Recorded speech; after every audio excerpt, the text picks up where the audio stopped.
ಓಂ ಸಾಯಿರಾಮ್. ನನ್ನ ಹೆಸರು ವಿಶ್ವನಾಥ್ ತಿರುಮಲೆ ಅಂತ.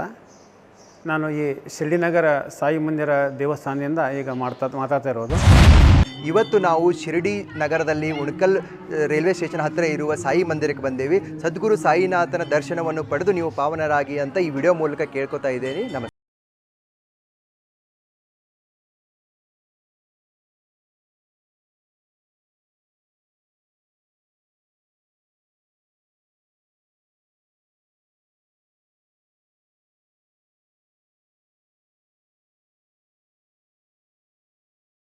ಸಚ್ಚಿದಾನಂದ ಸದ್ಗುರು ಸಾಯಿನಾಥ್ ಭಗವಾನ್ ಕಿ ಜೈ. ಸಾಯಿರಾಮ್. ನಾನು ಜಗದೀಶ್ ಅಂತ ಹೇಳಿಬಿಟ್ಟು ಶ್ರೀ ಶಿರ್ಡಿ ಸಾಯಿ ಮಹಾಮಂಡಲದಲ್ಲಿ ಕೋಶಾಧ್ಯಕ್ಷನಾಗಿ ಸೇವೆಯನ್ನು ಸಲ್ಲಿಸ್ತಾ ಇದ್ದೆ. ನಾನು ಕಳೆದ ಒಂದು 28 ವರ್ಷಗಳಿಂದ ಈ ಒಂದು ಮಂದಿರ ಮೂರ್ತಿ ಪ್ರತಿಷ್ಠಾಪನೆ ಆಗಿದ್ದು, ತದನಂತರ ಏನಾಗುತ್ತೆ ಅಂದರೆ ಬಾಬಾರ ಒಂದು ಮಂದಿರದಲ್ಲಿ ಅನೇಕ ವಿವಿಧ ಅಭಿವೃದ್ಧಿ ಕಾರ್ಯಕ್ರಮಗಳನ್ನು ಹಮ್ಮಿಕೊಳ್ಳೋದ್ರ ಜೊತೆಗೆ ಮಂದಿರದಿಂದ ನಾವೇನು ಮಹಾದ್ವಾರದಿಂದ ಮಂದಿರದ ಕಡೆಗೆ ಹೋಗ್ತಾ ಇರ್ತೀವಿ, ಅದರ ಬಲಭಾಗದಲ್ಲಿ ಒಂದು ಗುರುಸ್ಥಾನ ಅಂತ ಹೇಳಿಬಿಟ್ಟು ಒಂದು ಪ್ರಾರಂಗಣವನ್ನು ನಾನು ಇಲ್ಲಿ ಸ್ಥಾಪನೆ ಮಾಡಿದ್ದೀವಿ. ಈ ಗುರುಸ್ಥಾನದಲ್ಲಿ ಒಂದು ನಾಗ ಪ್ರತಿಷ್ಠಾಪನೆಯನ್ನು ಬೇವಿನ ಮರದ ಕೆಳಗಡೆ ಬಾಬಾ ಅವರು ಸದ್ಗುರು ಸಾಯಿನಾಥರು ಹೇಳೋ ಪ್ರಕಾರ ಸದಾ ನಿಮ್ಮ ವೃಕ್ಷಸ್ಯ ಮೂಲಾದಿವಾಸಾತ್, ಅಂದರೆ ಸದ್ಗುರು ಸಾಯಿನಾಥರು ಸದಾ ಒಂದು ಬೇವಿನ ಗಿಡದ ನೆರಳದ ಅಡಿಯಲ್ಲಿ ವಾಸಿಸುವ ರೀತಿಯಲ್ಲಿಯೇ ಸಹ ಈ ಒಂದು ಶಿರ್ಡಿ ನಗರದ ಸಾಯಿ ಮಂದಿರದ ಸಹ ಒಂದು ಗುರುಸ್ಥಾನದ ಒಂದು ಪ್ರಾರಂಗಣವನ್ನು ನಾವಿಲ್ಲಿ ಬಾಬಾ ಅವರು ಮಾಡಿದ್ದಾರೆ. ಈ ಒಂದು ಗಿಡಕ್ಕೆ ಕಳೆದ ಮಂದಿರ ಎಷ್ಟು ವರ್ಷ ಹಳೆಯದಿದನೋ ಅಷ್ಟೇ ವರ್ಷದ ಒಂದು ಇತಿಹಾಸವೂ ಈ ಮಂದಿರಕ್ಕೆ ಈ ವೃಕ್ಷಕ್ಕೆ ಇದೆ. ಅದೇ ರೀತಿ ಮಂದಿರ ಪ್ರಾರಂಭ ಆಗೋಕ್ಕಿಂತ ಮುಂಚೆ ಈ ವೃಕ್ಷದ ಕೆಳಗಡೆ ಬಾಬಾರ ಒಂದು ಭಾವಚಿತ್ರವನ್ನು ಇಟ್ಟು ನಂತರ ಬಾಬಾರ ಪೂಜೆಯನ್ನು ಸಲ್ಲಿಸ್ತಾ ಇರೋ ರೀತಿಯಲ್ಲಿ ತದನಂತರ ಬಾಬಾರ ಮಂದಿರ ಮೂರ್ತಿ ಪ್ರತಿಷ್ಠಾಪನೆ ಆಗಿರೋದು. ಈ ಒಂದು ನಾಗ ಪ್ರತಿಷ್ಠಾಪನೆಗೆ ಪ್ರತಿ ಒಂದು ನಾಗರ ಪಂಚಮಿ ದಿನ ನೂರಾರು ಜನ ಭಕ್ತಾದಿಗಳು ಬಂದು ಹಾಲಿರುವ ಮುಖಾಂತರ ಇರ್ಬೋದು, ಮತ್ತು ಮಹಾಮಂಡಳ ವತಿಯಿಂದ ಒಂದು ವಿಶೇಷ ಕಾರ್ಯಕ್ರಮವನ್ನು ನಾವು ಈ ಒಂದು ನಾಗ ಪ್ರತಿಷ್ಠಾಪನೆ ನಾಗ ಮೂರ್ತಿಗೆ ನಾವು ಹಮ್ಮಿಕೊಳ್ತಾ ಇದ್ದೀವಿ. ಸೊ ಇದಕ್ಕೆ ಎಲ್ಲ ಸಾಯಿ ಸದ್ಭಕ್ತರು ಸಹ ಪ್ರತಿ ವಾರ ಸಹಕಾರ ನೀಡಿ ಅದಕ್ಕೆ ದರ್ಶನವನ್ನು ತಗೋತಾರೆ.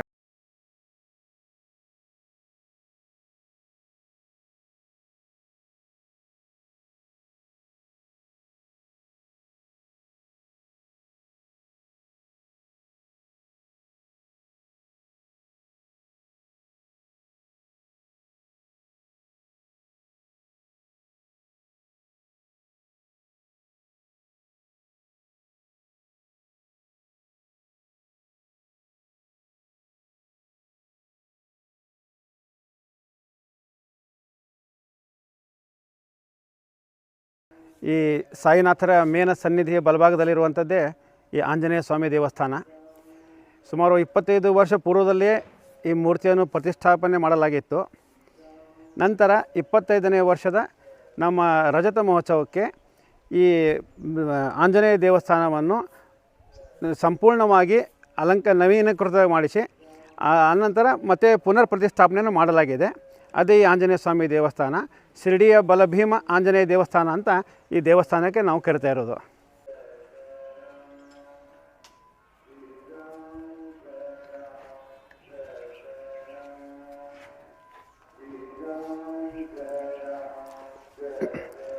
ಇಲ್ಲಿರುವಂಥ ಆಂಜನೇಯ ಸ್ವಾಮಿಗೆ ದಿನ ಬೆಳಗ್ಗೆ ಅಭಿಷೇಕ, ಕ್ಷೀರಾಭಿಷೇಕಗಳಿಂದ ನಿತ್ಯ ಪೂಜೆ ನಡೀತಾ ಇದ್ದು, ಶನಿವಾರವಾಗಿ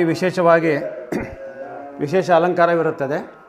ಅನಂತರ ಹನುಮ ಜಯಂತಿ, ತೊಟ್ಟಿಲೋತ್ಸವ ಕಾರ್ಯಕ್ರಮ ಭಕ್ತರೆಲ್ಲ ವಿಜೃಂಭಣೆಯಿಂದ ಆಚರಿಸಿ ಅವತ್ತೆಲ್ಲ ಅನ್ನ ಸಂತರ್ಪಣೆ ಅತಿ ವಿಜೃಂಭಣೆಯಿಂದ ನಾವು ಹನುಮಾನ ಜಯಂತಿಯನ್ನು ಇಲ್ಲಿ ಆಚರಿಸಲಾಗ್ತಾ ಇದೆ. 2018ನೇ ಇಸ್ವಿಯಲ್ಲಿ ಈ ದೇವಸ್ಥಾನವನ್ನು ಪುನರ್ನಿರ್ಮಾಣ ಮಾಡಲಾಗಿದೆ. ಈ ದೇವಸ್ಥಾನದಲ್ಲಿ ಪ್ರತಿಯೊಂದು ನಾವು ನೋಡ್ತಾ ಇರುವಂಥದ್ದು ಈ ಹನುಮಾನ್ ಇದರಿಂದ ಕೆಲವೊಂದು ಆಯ್ದ ಅತಿ ಮುಖ್ಯವಾದ ಮಂತ್ರಗಳನ್ನು ನಾವು ಇಲ್ಲಿ ಈ ಫಲಕ ಮೂಲಕ ನಾವು ಇಲ್ಲಿ ಹಚ್ಚಲಾಗಿದೆ. ಬರುವಂಥ ಭಕ್ತಾದಿಗಳು ಪ್ರತಿಯೊಂದು ಈ ಹಾಕಲಾದಂಥ ಇಲ್ಲಿ ಮಂತ್ರವನ್ನು ಶ್ಲೋಕವನ್ನು ಉಚ್ಚಾರಣೆ ಮಾಡುತ್ತಾ ಈ ಹನುಮಂತನಿಗೆ ಪ್ರದಕ್ಷಿಣೆ ಮಾಡಿ ಅದರ ಫಲವನ್ನು ಪಡೆಯುತ್ತಾರೆ. ಹಾಗೂ ಸುಮಾರು ನೂರಾರು ಭಕ್ತರ ಅನುಭವ ಕೂಡ ಇದೆ ಇಲ್ಲಿ.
ದೇವಸ್ಥಾನ ಬಂದು ಹುಬ್ಬಳ್ಳಿಯಲ್ಲಿ ನಮ್ಮ ಉಣಕಲ್ ರೈಲ್ವೆ ನಿಲ್ದಾಣದ ಹಿಂಭಾಗದಲ್ಲಿ ಬರ್ತಿದೆ.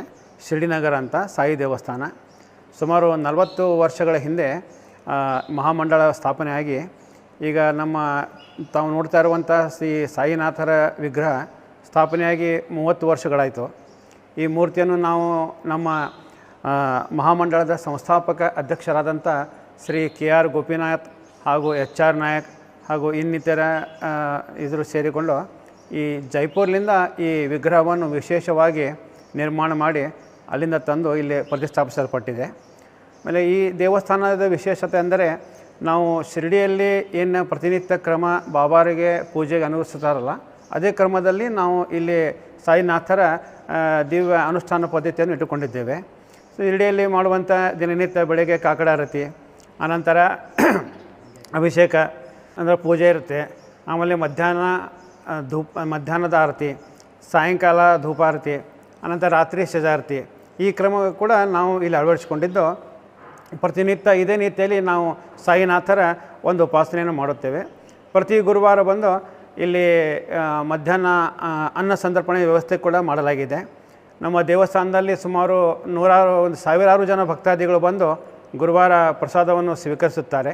ಸಾಯಂಕಾಲ ಪಾಲಕಿ ಉತ್ಸವ, ಇದೇ ಥರ ಗುರುವಾರ ಪ್ರತಿನಿತ್ಯ ಪ್ರತಿ ಗುರುವಾರವೂ ವಿಜೃಂಭಣೆಯಿಂದ ಆಚರಿಸಲಾಗುತ್ತದೆ. ಹಾಗೂ ಪ್ರತಿ ವರ್ಷದಲ್ಲಿ ಬರುವಂಥ ಒಂದು 4 ಮುಖ್ಯ ಉತ್ಸವಗಳು ಶಿರಡಿಯಲ್ಲಿ ಏನು ಆಚರಿಸ್ತಾರಲ್ಲ ಅದೇ ಥರ ಬಂದು ಯುಗಾದಿ, ರಾಮನವಮಿ, ಅನಂತರ ಗುರುಪೂರ್ಣಿಮೆ, ಅನಂತರ ವಿಜಯದಶಮಿ. ವಿಶೇಷವಾಗಿ ವಿಜಯದಶಮಿಯಲ್ಲಿ ಬಾಬಾರು ತಮ್ಮ ದೇಹವನ್ನು ತ್ಯಾಗ ಮಾಡಿದಂಥ ದಿನ.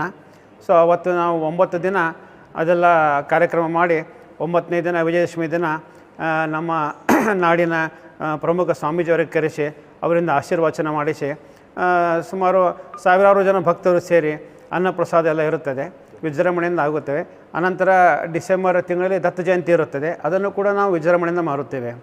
ಆಮೇಲೆ ಇಲ್ಲಿ ದೇವಸ್ಥಾನದ ಒಂದು ವಿಶೇಷವಾಗಿ ನಾನು ಹೇಳಬಯಸ್ತೇನೆಂದರೆ ಈ ಮಕರ ಸಂಕ್ರಾಂತಿಯಲ್ಲಿ ಈ ಸೂರ್ಯನ ಕಿರಣಗಳು ಸಾಯಂಕಾಲ ತಾವು ಇಲ್ಲಿ ಸೂರ್ಯಾಸ್ತಕ್ಕೆ ಬಂದುಬಿಟ್ರೆ ಸೊ ಬಾಬಾರ ಚರಣಕಮಲದ ಮೇಲೆ ಬಿದ್ದು ಅಲ್ಲಿಂದ ಬಾಬಾರ ಶ್ರೀಮುಖದವರೆಗೆ ಹೊಮ್ಮೋದನ್ನು ಅದ್ಭುತವಾಗಿ ಕಾಣುತ್ತದೆ. ಆ ದೃಶ್ಯ ಭಕ್ತಾದಿಗಳು ನೋಡಲಿಕ್ಕೆ ಸುಮಾರು ಜನ ಇಲ್ಲಿ ಸೇರುತ್ತಾರೆ ಮಕರ ಸಂಕ್ರಾಂತಿಯಲ್ಲಿ. ಆಮೇಲೆ ಇನ್ನೊಂದು ವಿಶೇಷವಾಗಿ ನಾನು ಈ ನಮ್ಮ ಸಾಯಿನಾಥರ ವಿಗ್ರಹದ ಬಗ್ಗೆ ಹೇಳಬೇಕಂದ್ರೆ, ಈ ನಮ್ಮ ಸಾಯಿನಾಥರ ವಿಗ್ರಹ ಅದು ಆ್ಯಕ್ಚುಲಿ ನಮ್ಮ ಮಕರಾನ ಜೈಪುರ ಇದರ ಅಮೃತಶಿಲೆಯಲ್ಲಿ ನಿರ್ಮಾಣಗೊಂಡಿರುತ್ತದೆ. ಅದರಲ್ಲಿ ವಿಶೇಷವಾಗಿ ಈ ಮೂರ್ತಿಗೆ ಬಲಗಡೆ ಭಾಗದಲ್ಲಿ ಒಂದು ಕರಿಮಚ್ಚೆ ಇದೆ. ಸೊ ಇದು ಶಾಸ್ತ್ರದಲ್ಲಿ ಏನಂತಾರೆ ಅಂದರೆ ಈ ಥರ ಮಚ್ಚೆ ಇರುವಂಥ ಮೂರ್ತಿಯಲ್ಲಿ ಅತ್ಯಂತ ಸಂಕಲ್ಪ ಶಕ್ತಿ ಇರುತ್ತದೆ ಅಂತ ಹೇಳ್ತಾರೆ. ನಮ್ಮಲ್ಲಿ ಸುಮಾರು ಭಕ್ತಾದಿಗಳ ಅನುಭವ ಇದೆ.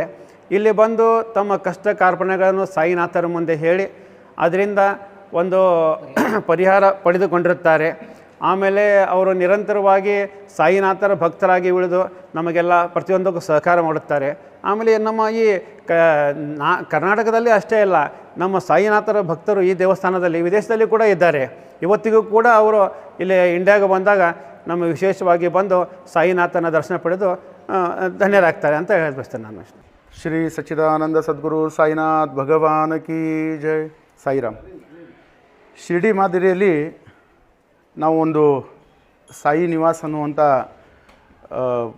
ಒಂದು ರೂಮನ್ನು ನಾವಿಲ್ಲಿ ಕಟ್ಟಡವನ್ನು ನಿರ್ಮಾಣ ಮಾಡಿದ್ದೀವಿ. ಶಿರ್ಡಿಯಲ್ಲಿ ಒಂದು ಪ್ರಸಾದ ಕೋಟೆ ಅಂತ ಕರೀತಾರೆ. ಇದಕ್ಕೆ ಮುಖ್ಯ ಕಾರಣ, ಇದನ್ನು ಮಾಡಿರುವಂಥ ಉದ್ದೇಶ ಏನು ಅಂತಂದರೆ, ಭಗವಂತನಿಗೆ ಪ್ರತಿದಿನ ಏನು 3-4 ಟೈಮು ಬಾಬಾವ್ರಿಗೆ ನೈವೇದ್ಯ ಅರ್ಪಣೆ ಆಗುತ್ತೆ.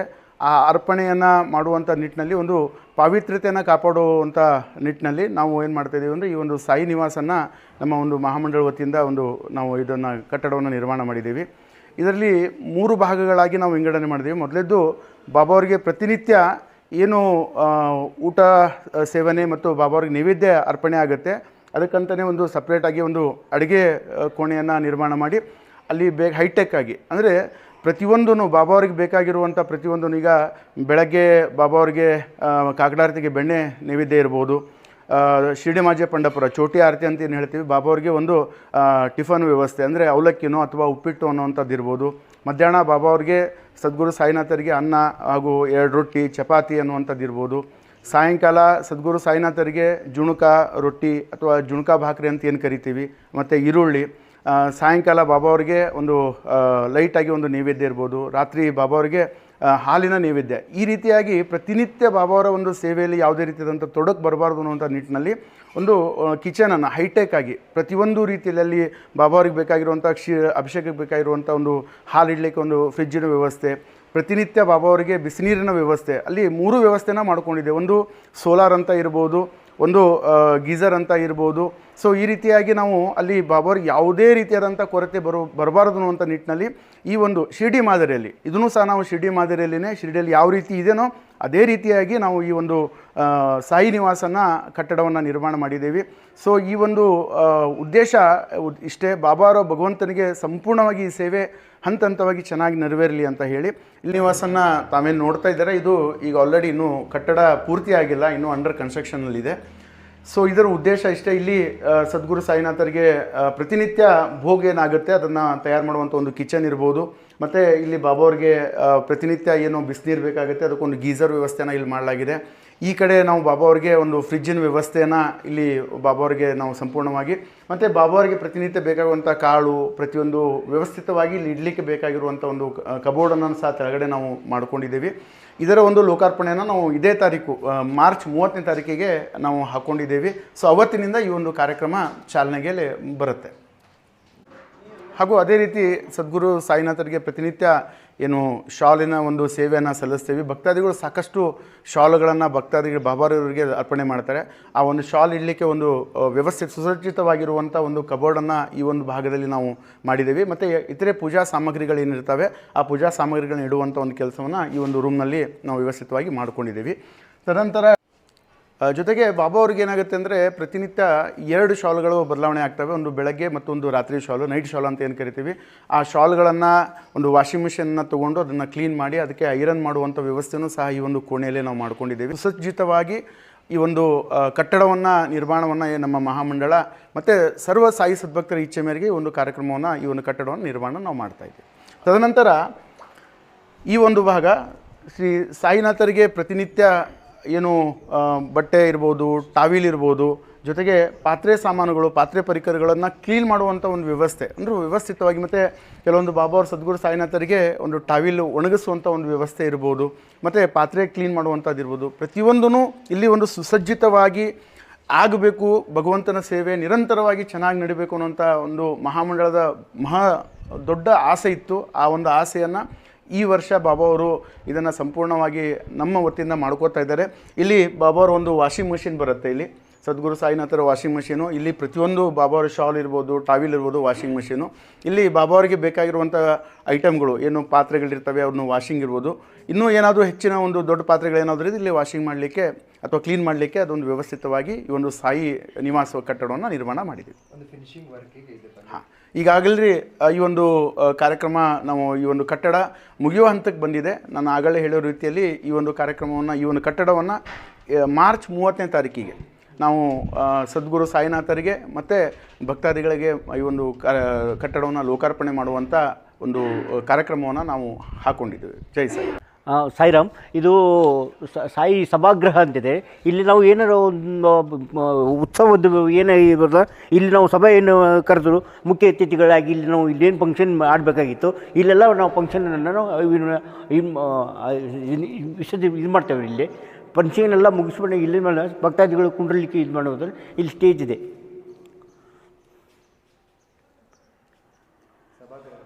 ಸಭಾಗೃಹ.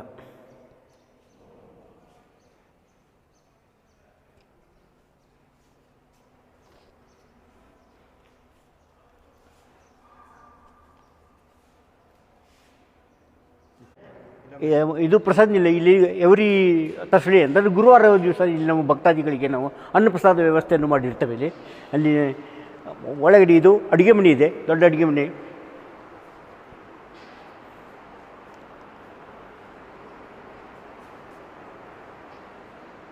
ಬಂದಂಥ ಭಕ್ತಾದಿಗಳಿಗೆ ಪ್ರಸಾದವನ್ನು ನೀಡಬೇಕು.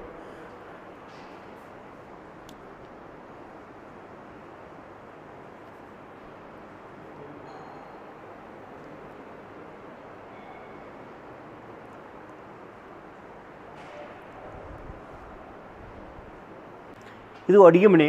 ಇಲ್ಲಿ ನಾವು ಭಕ್ತಾದಿಗಳಿಗೆ ನಾವು ಪ್ರಸಾದವನ್ನು ಇಲ್ಲಿ ಪ್ರಿಪೇರ್ ಮಾಡಿ ನಾವು ಇಲ್ಲೇ ಭಕ್ತಾದಿಗಳಿಗೆ ಉತ್ಸವ ದಿನ ಆಗಲಿ ಮತ್ತು ಎವರಿ ಅಂದರೆ ಗುರುವಾರಕ್ಕೊಮ್ಮೆ ನಾವು ಇಲ್ಲೇ ಅನ್ನಪ್ರಸಾದವನ್ನು ಮಾಡಿ ನಾವು ಇಲ್ಲೇ ಭಕ್ತಾದಿಗಳಿಗೆ ನಾವು ಬಡಿಸ್ತಾ ಇರ್ತೀವಿ.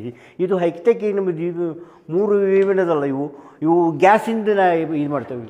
ನಮ್ಮ ಮನೆ ಇದು ಮಾಡಿದ್ದೆ, ಇದು ಮಾಡಿದ್ದಾಗಿದೆ. ಸ್ಟೀಮು ಮತ್ತು ಗ್ಯಾಸ್ ಇದು ಹಿಡ್ಕೊಂಡಿದ್ದೀನಿ.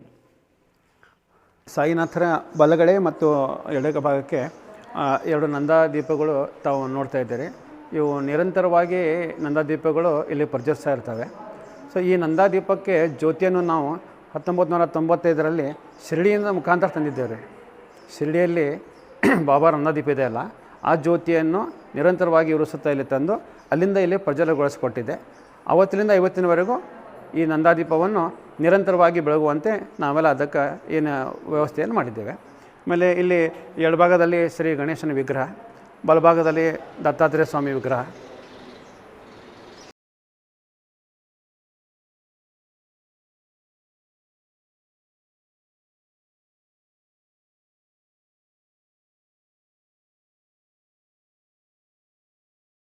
ಇದು ಶಿರಡಿ ಮಾದರಿಯಲ್ಲಿ ನಿರ್ಮಾಣಗೊಂಡ ದ್ವಾರಕಾಮಾಯಿ ದೇವಸ್ಥಾನ. ಈ ದ್ವಾರಕಾಮಾಯಿಗೆ ವಿಶೇಷವಾದ ಒಂದು ಬಹಳ ಮಹತ್ವ ಇದ್ದು, ಸಾಯಿನಾಥರು ತಮ್ಮ ಜೀವಿತ ಅವಧಿಯಲ್ಲಿ ಶಿರಡಿಯಲ್ಲಿ ಸುಮಾರು 60 ವರ್ಷಗಳ ಕಾಲ ಇದೇ ದ್ವಾರಕಾಮಾಯಿಯಲ್ಲಿ ವಾಸವಾಗಿದ್ದರು. ಈ ದ್ವಾರಕಾಮಾಯಿಯಲ್ಲಿ ವಾಸವಾಗಿ ಇಲ್ಲಿ ಪ್ರತಿಯೊಂದು ಬರುವಂಥ ಭಕ್ತರಿಗೆ ಈ ದ್ವಾರಕಾಮಾಯಿಯಲ್ಲಿ ಪ್ರಜ್ವಲಿಸಿದ್ದಂಥ ಧ್ವನಿಯ ಉದಿಯಿಂದ ಭಕ್ತರ ಅನೇಕ ಕಷ್ಟ ಕಾರ್ಪಣ್ಯಗಳನ್ನು ದೂರ ಮಾಡ್ತಾಯಿದ್ದರು. ಆಮೇಲೆ ಸಾಯಿನಾಥರು ಇಲ್ಲಿ ಪ್ರತಿನಿತ್ಯ ಬರುವಂಥ ಭಕ್ತಾದಿಗಳಿಗೆ ತಮ್ಮ ಸ್ವತಃ ಕೈಯಾರೆ ಅಡುಗೆಯನ್ನು ಮಾಡಿ ಭಕ್ತರಿಗೆ ಬಡವ ಬಲ್ಲಿದ ಯಾವುದೇ ಜಾತಿ ಭೇದವಿಲ್ಲದೆ ಎಲ್ಲರಲ್ಲೂ ಸಮಾನತೆ ಕಂಡು ಪ್ರತಿಯೊಬ್ಬರಲ್ಲಿ ಶಿವನಾಂಶ ಕಂಡು ಪ್ರತಿಯೊಬ್ಬನಿಗೂ ತಾವು ಸ್ವತಃ ಕೈಯಿಂದ ಬಡಿಸಿ ಪ್ರಸಾದವನ್ನು ವಿತರಿಸುತ್ತಿದ್ದರು. ಅಂಥ ಪವಿತ್ರವಾದ ದ್ವಾರಕಾಮಾಯಿಯನ್ನು ನಾವು ಇಲ್ಲಿ ಹುಬ್ಬಳ್ಳಿಯಲ್ಲಿ ನಿರ್ಮಾಣ ಮಾಡಿಸಿದ್ದೇವೆ. ಸೊ ಇದೇ ಬರುವ ಮಾರ್ಚ್ 30ಕ್ಕೆ ಈ ದ್ವಾರಕಾಮಾಯಿ ಲೋಕಾರ್ಪಣೆಗೊಳ್ತಾ ಇದೆ.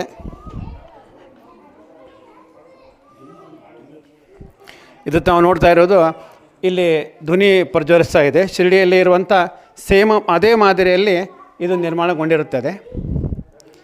ಪ್ರತಿಯೊಂದು ಹಂತ ತಾವು ವೀಕ್ಷಿಸಬಹುದು. ಶಿರಡಿಯಲ್ಲಿ ಯಾವುದೇ ಇದಲ್ಲ, ಅದೇ ಥರ ನಿರ್ಮಾಣಗೊಂಡಿರುತ್ತದೆ.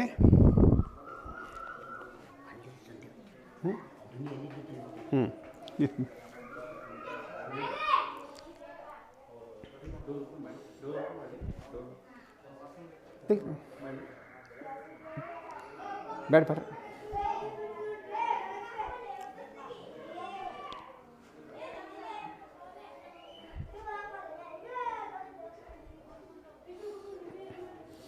ಈ ಸ್ಥಳದಲ್ಲಿ ಸಾಯಿನಾಥರ ಒಂದು ಬೆಳ್ಳಿಯ ಮಂಟಪ ನಿರ್ಮಾಣಗೊಂಡಿದ್ದು ಅದು ಇಲ್ಲಿ 30ಕ್ಕೆ ಪ್ರತಿಷ್ಠಾಪನೆಗೊಳ್ತಾ ಇದೆ.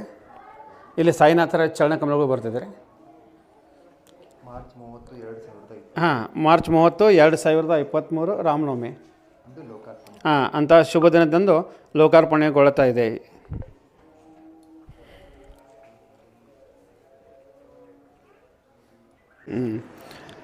ಈ ದಿನ ಗುರುವಾರ ಸಾಯಂಕಾಲ ಶಿಕ್ಷಕರು ಸಾಯಿನಾಥರಿಗೆ ಉಡಿಸ್ತಾ ಇದ್ದಾರೆ.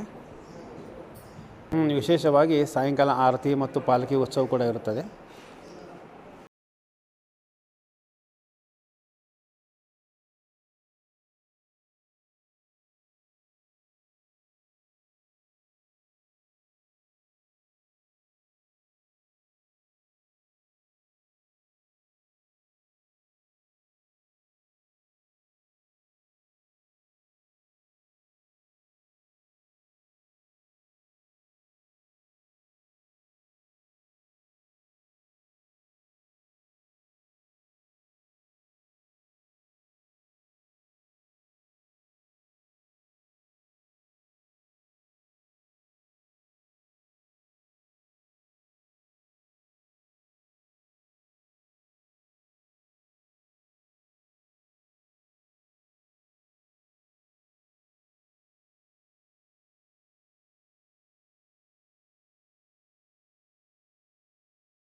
ಹೆಸರು ಮಾಯಾ ಅಂಥೇಳಿ. ನಾನು ಬರೋಕ್ಕಂತೂ ಒಂದು 18 ವರ್ಷ ಆಯಿತು ಬಾಬನ ಮಂದಿರಕ್ಕೆ. ನನಗೆ ಭಾಳ ಚಲೋ ಅನ್ನಿಸ್ತಿದೆ. ನಾನು ವಾರ ಗುರುವಾರಕ್ಕೊಮ್ಮೆ ಬರ್ತೀನಿ, ಇಲ್ಲಿ ಬಾಬನ ಸೇವೆ ಮಾಡ್ಕೊಂಡು ಹೋಗ್ತೀನಿ. ಭಾಳ ಚೆನ್ನಾಗಿದೆ ಅಷ್ಟೇ. ಓಕೆ. ನಮಸ್ತೆ, ಓಂ ಸಾಯಿರಾಮ್. ನಾವಿಲ್ಲಿ ಉಣ್ಕಲ್ ಶಿರಡಿ ಮಂದಿರದಲ್ಲಿ ದರ್ಶನ ಮಾಡೋದಕ್ಕೆ ಬಂದಿದ್ದೇವೆ. ಓಂ ಸಾಯಿರಾಮ್. ओके मेरा नाम जमशेद है. आई एम फ्रॉम महाराष्ट्र और महाराष्ट्र से अभी for last 4 years I am working over here in Hubli as a caretaker. तो इधर साईं बाबा का मंदिर में एवरी थर्सडे तो आना होता ही है. हमारा कोशिश ज़रूर करते कि हम आते हैं. और साईं के बारे में तो बोलना कुछ अलग ही हो जाता है, क्योंकि साईं की कृपा है. साईं की कृपा है, वही सबसे हम ये आते हैं.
अनंत कोटि ब्रह्मांड नायक राजाधिराज योगिराज सच्चिदानंद सद्गुरु ಶ್ರೀ ಸಾಯಿನಾಥ್ ಮಹಾರಾಜ್ ಕಿ ಜೈ. ಬಂಧುಗಳೇ, ನಾವು ಹಳೆ ಹುಬ್ಬಳ್ಳಿ ವಿಭಾಗದಿಂದ ಪ್ರತಿ ಗುರುವಾರ ಶಿರಡಿ ನಗರದಲ್ಲಿರುವಂಥ ಶ್ರೀ ಸಾಯಿಬಾಬಾನ ಒಂದು ದೇವಸ್ಥಾನಕ್ಕೆ ಪ್ರತಿ ಗುರುವಾರ ತಪ್ಪದೇ ಬರುತ್ತೇವೆ. ಬಂದು ಇಲ್ಲಿ ದರ್ಶನವನ್ನು ತೆಗೆದುಕೊಂಡು ಸೇವೆಯನ್ನು ಮಾಡಿ ಆಮೇಲೆ ಪ್ರಸಾದ ವಿತರಣೆಯನ್ನು ಸಹ ಮಾಡಿ ಹೋಗುತ್ತೇವೆ.